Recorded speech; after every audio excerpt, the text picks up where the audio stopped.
நான் உங்கள் விஜய் பேசுகிறேன்.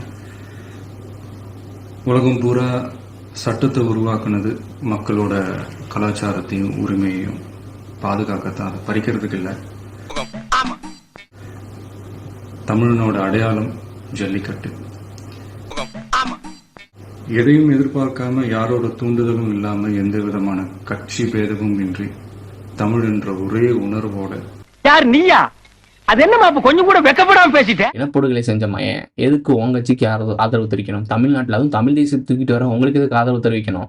உங்களுக்கு எதுவும் அண்டர் கிரவுண்ட் டீலிங் இருக்கு? கட்டத்தில் குதிச்சிருக்கிற அத்தனை இளைஞர்களுக்கும் நான் தலை வணங்குறேன்.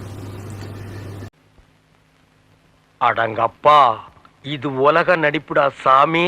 இது சம்பந்தமா கைது செய்யப்பட்டவங்களை வெளியே அனுப்பிட்டா நான் சந்தோஷப்படுவேன். இவ்வளவும் தெரியலீங்க, ஆளாடும் மனசை தேத்திக்கங்க, பயந்துறாதீங்க. நான் பயப்படமான அமைப்பை வீட்டுக்கு அனுப்பிட்டா தமிழ்நாடு சந்தோஷப்படும். கட்டி முடிச்சு எல்லாரும் குடியேறும் போது அந்த இடத்துக்கு கருப்பா குட்டையா கனமா சுருட்ட முடி வச்சிருப்பாரு, அவரை தெரியுமான்னு கேட்டேன். கலைஞர் நகர் அப்படின்ட்டு வைக்கிறதா நான் கேள்விப்பட்டேன். அதுக்கு என்னப்பா? அது மட்டும் பார்த்தாது, அந்த இடத்துல கலைஞர் அவர்களுக்கு ஒரு சிலை வைக்கணும்னு நான் ரொம்ப ஆசைப்படுறேன். இல்ல, இங்க சந்திரன் ஒரு மானஸ் இருந்தா அவன் எங்கேன்னு தேடுற.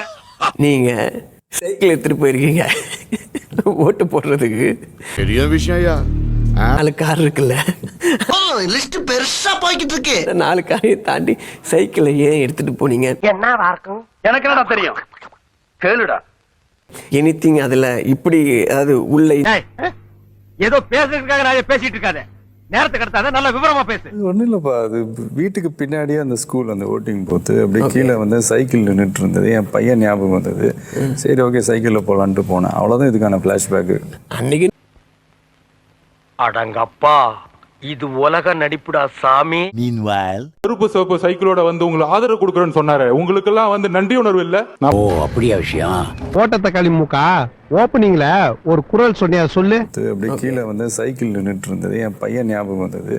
சரி, ஓகே, சைக்கிளில் போகலான்ட்டு போனேன். அவ்வளோதான் இதுக்கான ஃப்ளாஷ்பேக்கு. அன்னைக்கு மானங்கட்ட மடப்பயல். அறிவு இருக்கு அவனுக்கு? பொறுக்கி புறம்போக்கு வைத்து சொல்லதானே திங்கிற. பாவம் மன்னிப்பு கேட்டுக்கிறேன். இந்த திமுக 10 வருஷம் வேலை பண்ணதுக்காக. யார் நீயா? அது என்னமா கொஞ்சம் கூட வெக்கப்படாம பேசிட்டேன். தேர்தல் பத்திரம் மூலமா உன்னோட மாமனார் கம்பெனி லாட்டரி கம்பெனி தான் திமுகவுக்கு 500 கோடி கொடுத்திருக்கு.